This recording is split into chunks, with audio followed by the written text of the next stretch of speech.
माननीय उच्च न्यायालय इलाहाबाद, अपर महाधिवक्ता उत्तर प्रदेश शासन श्रीमान प्रवीण कुमार गिरी जी, केंद्रीय सामाजिक न्याय एवं अधिकारिता मंत्रालय भारत सरकार सलाहकार समिति के सदस्य श्रीमान के पांडे जी, मेरे परिवार से आए हुए मेरे आदरणीय पिताजी, चाचा जी और परिवार के अन्य सदस्यगण, हमारे गांव से आए हुए मेरे सभी ग्रामवासियों, क्षेत्र के सम्मानित अतिथिगण, अभिभावकगण, पत्रकार बंधुओं, विद्यालय परिवार के शिक्षक शिक्षिकाओं, छात्र छात्राओं, मैं सर्वेश कुमार पांडे, प्रबंध निदेशक रेड ईगल पब्लिक स्कूल, आप सभी का हार्दिक अभिनंदन एवं स्वागत करता हूं।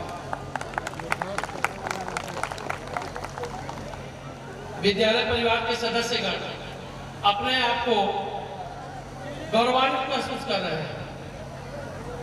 कारण है कि आप सभी लोग आज हमारे विद्यालय परिवार के उत्साहवर्धन को उपस्थित हुए, अपना बहुमूल्य समय हमको दिए और आपके इसी उत्साहवर्धन से हम अपने क्षेत्र के बच्चों को सिंचित करेंगे। यदि आपका यह सहयोग हमारे ऊपर बना रहा तो निश्चित रूप से मैं आप लोगों को वचन दिलाता हूं कि आने वाले समय में, क्योंकि मैं इलाहाबाद विश्वविद्यालय से पढ़ा हूं और उसको पूरब का ऑक्सफोर्ड कहा जाता था, तो वचन दिलाता हूं कि निश्चित रूप से यह ग्रामीण अंचल का विद्यालय आपके जिले में ही नहीं अपितु प्रदेश में और देश में भी नाम रोशन करेगा।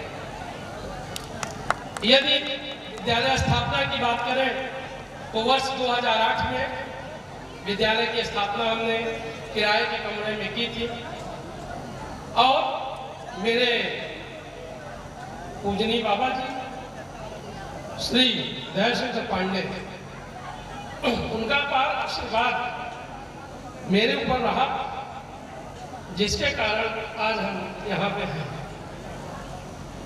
उन्होंने बहुत ही मुझे उत्साहित किया और हमेशा यही कहा करते थे कि मेहनत करोगे तभी सफलता मिलेगी, क्योंकि वह पब्लिक एंड मोतिहारी में प्रवक्ता पद पर आसीन थे। तो कहा करते थे देखिए, गांव में सम्मान पाना है तो शिक्षा से ही सम्मान पा सकते हैं आप, और इसके लिए आपको बहुत मेहनत करने की जरूरत है, क्योंकि स्कूल तो बहुत से खुले हुए हैं लेकिन मेहनत नहीं करते बच्चों के साथ। इसलिए स्कूल अगर खोल रहे हैं तो बच्चों के साथ मेहनत बहुत करना होगा आपको। तो हमने कहा नहीं, मैं मेहनत करूंगा, बस आप आशीर्वाद देते हैं। तो उनका हमेशा सहयोग मिला और आज हम इस रूप में पहुंचे हैं कि 2008 की मान्यता जो शुरू हुई थी, स्कूल जो शुरू हुआ था 2012 में, हमने उत्तर प्रदेश सरकार से यूपी बोर्ड की मान्यता ली। 2012 के बाद 2014 में सीबीएसई से मान्यता प्राप्त हुआ 10th का, और 2014 के बाद 2016 में 12th की मान्यता प्राप्त हुई। और जब 12th की मान्यता प्राप्त हुई तो लोगों को भरोसा ही नहीं था कि ग्रामीण अंचल का विद्यालय भी सीबीएसई विद्यालय की मान्यता प्राप्त कर सकता है। मान्यता प्राप्त करने के बाद कठोर मेहनत की आवश्यकता थी, जिसको हमने अपने विद्यालय के टीचर्स के सहयोग से मेहनत करने का प्रयास किया और हमेशा हमारे टीचर्स ने सहयोग किया। 2017 का जो रिजल्ट आया था वह निश्चित रूप से आश्चर्यचकित करने वाला था। विद्यालय के 2 बच्चे इरम फातिमा और अखिलेश पटेल, इन्होंने प्रदेश में नहीं बल्कि देश में, देश स्तर, राष्ट्रीय स्तर पर 10th और 10वीं, 11वीं और 17वीं स्थान इन्होंने प्राप्त किया था। 500 में 488 नंबर इरम बानो का था और 500 में 483 नंबर अखिलेश पटेल का था। ये 2 बच्चे बहुत ही गौरवान्वित किए और हमारे मेहनत को कामयाब करने में ये लगा कि हम सही दिशा में मेहनत कर रहे हैं।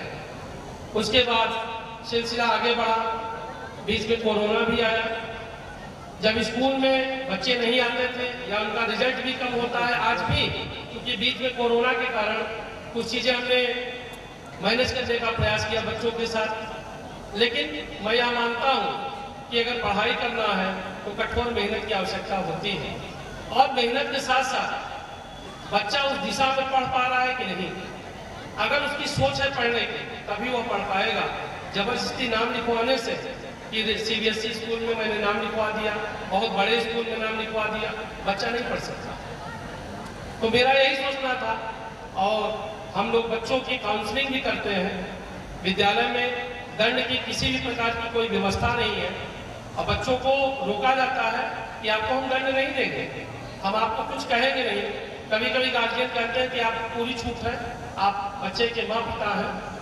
तो हम मानते हैं कि हम बच्चे के माँ बाप हैं, किंतु आज का वह जमाना नहीं रह गया कि जब बच्चे को दंडित किया जाए, क्योंकि समाज धीरे धीरे सभ्यता की ओर बढ़ रही है। तो एक सभ्य समाज में अहिंसा का कहीं स्थान नहीं है। एक शिक्षित समाज में हिंसा का स्थान नहीं है। शिक्षित समाज में आप अहिंसक होकर के ही अपने को आगे बढ़ा सकते हैं। तो बच्चों की काउंसलिंग की जाती है। जब बच्चे हम लोगों से नहीं समझ पाते तो हम गार्जियन को भी बुलाते हैं, किंतु गार्जियन मजबूर हो जाते हैं। वे कहते हैं कि सर आपका प्रभाव इनके ऊपर ज़्यादा है, आप अपने ढंग से समझाइए। तो समझाने का प्रयास भी किया जाता है, और निश्चित रूप से बच्चे गार्जियन से ज़्यादा हमारे बातों को प्रभावी ढंग से मानते हैं। तो 2019-20 में कोरोना के कारण पढ़ाई बहुत बच्चों की खराब हुई, लेकिन 2020-21 में ही आश्चर्यचकित करने वाला विद्यालय का रिजल्ट रहा, जब विद्यालय के 4 बच्चे MBBS में सेलेक्ट हुए। एम्स गुवाहाटी, KGMC लखनऊ, जो कि ये प्रदेश नहीं देश स्तर के विद्यालय है, और 2 बच्चे स्वरूप रानी मेडिकल कॉलेज इलाहाबाद में उसी वर्ष जो है इनका जो है रिजल्ट आया और ये चुने गए। उसके साथ साथ 2022 का जब रिजल्ट आया तो कई बच्चे ऐसे थे जिनका BHU अलीगढ़ विश्वविद्यालय, यूनिवर्सिटी ऑफ इलाहाबाद में तो शुरू से ही बच्चों की संख्या बढ़ी हुई है स्कूल के, दिल्ली यूनिवर्सिटी, JNU, कई बच्चे ऐसे थे जिन्होंने वहां पे डायरेक्ट एडमिशन लिया। इतना परसेंटेज था उनका, 95% ऊपर कई बच्चों का नंबर हुआ करता था। 2 साल पहले की बात बता रहा हूँ, क्योंकि उसमें हम लोगों ने बहुत बच्चों को टाइट किया, बहुत अनुशासित किया कि बेटा आपको पढ़ना है। तो रिजल्ट उन्होंने अच्छा दिया। पिछले साल विद्यालय के 5 बच्चे JEE में, IIIT में सेलेक्ट हुए।